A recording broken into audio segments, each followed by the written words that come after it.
నమస్కారం. ముందుగా ప్రేక్షకులందరికీ దీపావళి శుభాకాంక్షలు.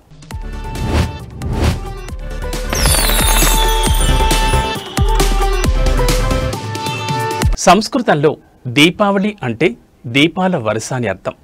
ఈ పండుగ ఆశ్వీజ బహుళ అమావాస్య రోజున వస్తుంది. దీపావళి పండుగకు అత్యంత ముఖ్యమైన కారణం ఇది చీకటిపై కాంతి మరియు చెడుపై మంచి సాధించిన విజయానికి ప్రతీక. పురాణాల ప్రకారం నరకాసురుడు అనే రాక్షసుడు తన వరగర్వంతో దేవతలను ప్రజలను హింసించేవాడు.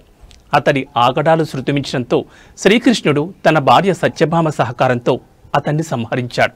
నరకాసురుడి పీడ విరగడై లోకానికి శాంతి లభించిన సంతోషంతో ప్రజలు దీపాలు వెలిగించి సంబరాలు చేసుకున్నారు.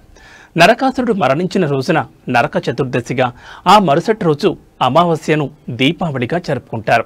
ఉత్తర భారతదేశంలో దీపావళిని రాముడి విజయానికి గుర్తుగా కూడా భావిస్తారు. రావణుణ్ణి సంహరించి 14 సంవత్సరాల అరణ్యవాసం పూర్తి చేసుకున్న శ్రీరాముడు సీతా లక్ష్మణ సమేతంగా అయోధ్యకు తిరిగి వచ్చిన రోజు ఇది. రాముడి రాకతో ఆనందోత్సాహంలో మునిగిపోయిన అయోధ్య ప్రజలు తమ ఇళ్లను, వీధులను దీపాలతో అలంకరించి వారికి స్వాగతం పలికారు. దీపావళి రోజున హిందువులు తప్పనిసరిగా శ్రీ మహాలక్ష్మీదేవిని పూజిస్తారు. లక్ష్మీదేవి సంపద, శ్రేయస్సు మరియు అదృష్టానికి ప్రతీక. దీపావళి రోజున లక్ష్మీదేవిని పూజించడం వలన తమ జీవితాల్లో దారిద్ర్యం తొలగిపోయి ఆర్థిక స్థిరత్వం, సిరి సంపదలు కలుగుతాయని భక్తుల విశ్వాసం.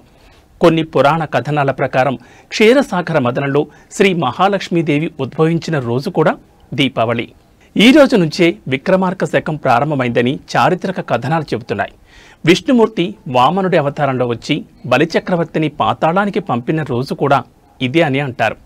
ఉత్తరాది వ్యాపారులు దీపావళి రోజును కొత్త సంవత్సరంగా భావించి లక్ష్మీ పూజ చేసి కొత్త ఖాతా పుస్తకాలను తెరుస్తారు. ఈ విధంగా దీపావళి పండుగ కేవలం కాంతులతో కూడిన వేడుక మాత్రమే కాదు, ఇది ధర్మం, న్యాయం, ఆధ్యాత్మిక చింతన మరియు జీవితంలో నూతన కాంతులను ఆకాంక్షించే ఒక గొప్ప సాంస్కృతిక వారసత్వం.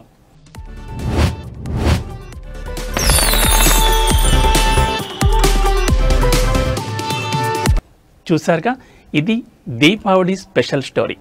మరో స్పెషల్ స్టోరీతో మళ్ళీ కలుద్దాం. మరొక్కసారి ప్రేక్షకులందరికీ దీపావళి శుభాకాంక్షలు తెలియజేసుకుంటాం.